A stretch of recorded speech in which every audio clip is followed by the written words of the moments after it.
एक एनालिसिस ये भी कहता है कि बीजेपी ने देखा जहां जहां पर ठाकरे भाई साथ में हैं, वहां पर एकनाथ शिंदे के साथ में हम लड़ लेते हैं, लेकिन जहां पर वो साथ में नहीं है वहां पर हम अपने अकेले के दम पर चले जाएंगे। इसके लिए देखिए, मुंबई में आप दोनों साथ में आ गए, ठाणे में आप बड़े भाई है, बीजेपी छोटा भाई है, वहां पर उन्होंने एडजस्टमेंट कर ली। कल्याण डोंबिवली में भी आप बड़े भाई है, बीजेपी छोटा भाई है, वहां पर उन्होंने एडजस्टमेंट कर ली। लेकिन बाहर कहीं भी वो आपके साथ नहीं है।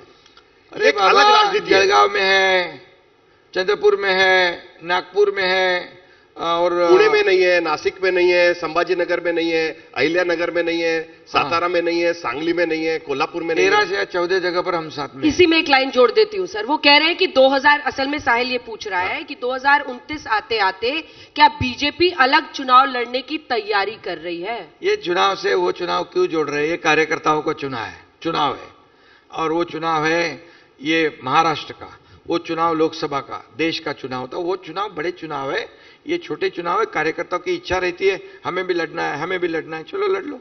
तो कार्यकर्ताओं की इच्छा 29 में अजित पवार के साथ में रहने की होगी या नहीं होगी? अभी उसको दूर है ना, अभी बहुत दूर है। अच्छा शिंदे जी, आपका और दूर है।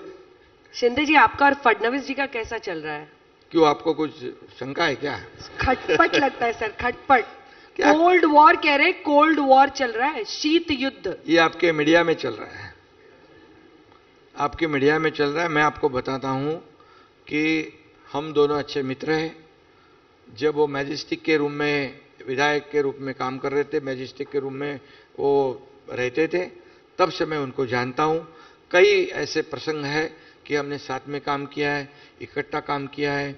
वो हमारे अलायंस पार्टनर थे और वो उन्होंने विपक्ष में भी काम किया, विपक्ष के नेता के रूप में काम किया है, मुख्यमंत्री के रूप में काम किया। मैं उनकी सरकार में पहले भी था, फिर मेरे सरकार में वो भी थे, अभी मैं फिर हम साथ में हैं। तो और जब हमने 2022 में जब सरकार बदल दी तब भी साथ में थे। वो ऑपरेशन के समय भी ऑपरेशन के साथ में गाड़ी पलटी कर दी। नहीं, लेकिन फिर भी अलग अलग रिलेशनशिप हो गया ना। एक वक्त है कि जब आप दोनों, वो बड़े आप छोटे, फिर आप अरे हम दोनों एक दूसरे को छोटे बड़े समझे नहीं। मैं मुख्यमंत्री था तभी भी मैं उनको मुख्यमंत्री समझता था। मैंने कभी भी उनको समझते हैं कि नहीं? कभी भी डिप्टी सीएम उनको नहीं समझा, मैं उनको मुख्यमंत्री समझा। हम तीनों जो है हम 24/7 वाले ड्यूटी वाले हैं। मैं रात को 4 बजे तक काम करता है, अजीत दादा 7 बजे से शुरू होते हैं, देवेंद्र जी दोपहर सुबह से शुरू हो जाते हैं। हमारी 24/7 चालू है, शिफ्ट ड्यूटी चलती है। कोई चिंता नहीं, हमारे में कोई बड़ा नहीं छोटा नहीं कुछ नहीं। हमारा एजेंडा एक ही है, इस राज्य का विकास, इस राज्य को आगे बढ़ाना। जैसे देश आगे बढ़ रहा है, आज 11वें नंबर से 4थे नंबर पर आ गया अर्थव्यवस्था। दुनिया की अर्थव्यवस्था आज डगमगा गई है, चरमरा गई है। इस समय इस देश को 11वें से 4थे नंबर पे लाना, ये बहुत बड़ी बात है। इसलिए मैं देश के प्रधानमंत्री नरेंद्र मोदी जी, इनको धन्यवाद भी दूंगा क्योंकि देश को आगे बढ़ा रहे। तो उसमें महाराष्ट्र का योगदान $1 ट्रिलियन का है।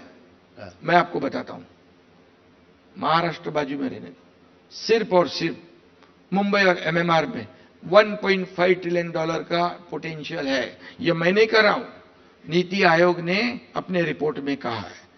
तो हमें जो हमारा गोल है उसको अचीव करना है, तो हमारा एजेंडा एक ही है, मुंबई को सुपरफास्ट करना है। महाराष्ट्र को तो फास्ट कर ही रहे हैं हम, तो मुंबई को सुपरफास्ट कर रहे हैं।